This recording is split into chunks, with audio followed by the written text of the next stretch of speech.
أعوذ بالله من الشيطان الرجيم. بسم الله الرحمن الرحيم. سبح لله ما في السماوات والأرض وهو العزيز الحكيم. له ملك السماوات والأرض يحيي ويميت وهو على كل شيء قدير. هو الأول والآخر والظاهر والباطن وهو بكل شيء عليم. هو الذي خلق السماوات والأرض في 6 أيام ثم استوى على العرش يعلم ما يلج في الأرض وما يخرج منها وما ينزل من السماء وما يعرج فيها وهو معكم أينما كنتم والله بما تعملون بصير. له ملك السماوات والأرض وإلى الله ترجع الأمور. يولج الليل في النهار ويولج النهار في الليل وهو عليم بذات الصدور. صدق الله العلي العظيم. سبح لله ما في السماوات والأرض وهو العزيز الحكيم. اللہ کی پاکی بولتا ہے جو کچھ ہے آسمانوں اور زمین میں، اور وہی ہے زبردست حکمتوں والا.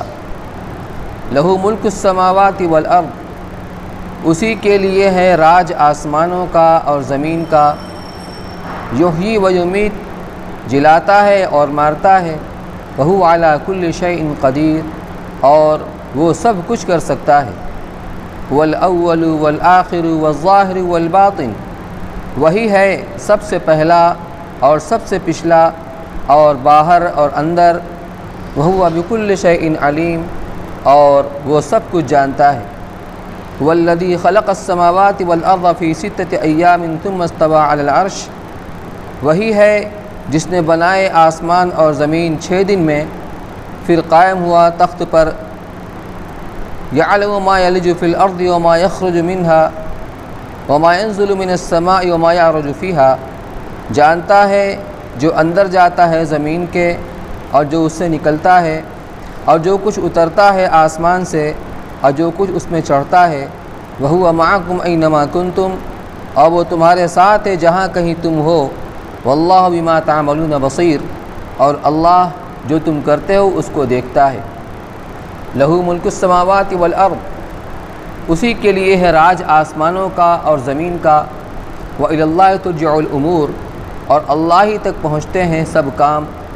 یولج اللیل فی النہار ویولج النہار فی اللیل، داخل کرتا ہے رات کو دن میں اور داخل کرتا ہے دن کو رات میں. وہو علیم بذات الصدور، اور اس کو خبر ہے جیوں کی بات کی. یہ سورہ واقعہ کے بعد سورہ حدید ہے جو مدینہ میں نازل ہوئی، جس میں 29 آیتیں ہیں اور 4 رکوع ہیں. سورہ واقعہ کا جو ختم ہوا تھا فسبح باسم ربک العظیم پر، یعنی اللہ کی طرف سے یہ حکم دیا گیا کہ جو ایسا عالی شان خدا ہے جس سے قدرت کے مظاہر ہیں، تم ایسے عظیم الشان پروردگار کی تسبیح بیان کرو. یہاں پر امر کیا گیا ہے، حکم دیا گیا ہے کہ تم ایسا کرو. اور اس کے بعد سورہ حدید، اس کی شروعات ہوتی ہے سبح للہ ما فی السماوات والارض سے، کہ اللہ کی پاکی بیان کرتے ہیں وہ ساری مخلوقات جو آسمانوں میں ہیں اور وہ ساری مخلوقات جو زمین میں ہیں. گویا یہاں خبر دی جا رہی ہے. یہاں سے لے کر اس کے بعد اور بھی صورتیں آ رہی ہیں. 5 صورتیں حدیث میں ان کو مسبحات سے تعبیر کیا گیا ہے. تسبیح کے معنی اللہ کی پاکی بیان کرنا. مسبحات وہ صورتیں جس میں اللہ تعالیٰ کی پاکی بیان کرنے کا حکم دیا گیا یا خبر دی گئی ہے. گویا ان صورتوں کی شروعات ہی تسبیح کے لفظ سے ہوئی ہے. کہیں پر سبحہ ہے، کہیں پر یسبحو ہے. وہ 5 صورتیں، ایک تو سورہ حدید ہو گئی، سورہ حشر ہے اور سورہ صف ہے. ان کی شروعات تو سبحہ سے ہوئی ہے، اور سورہ جمعہ اور سورہ تغابن ان کی شروعات یسبحو سے ہوئی ہے. عربی کے اندر قاعدہ یہ ہے کہ سبحہ یہ فعل ماضی، فعل ماضی میں جس فعل کو بیان کیا جاتا ہے وہ فعل زمانہ ماضی کا ہوتا ہے. جیسے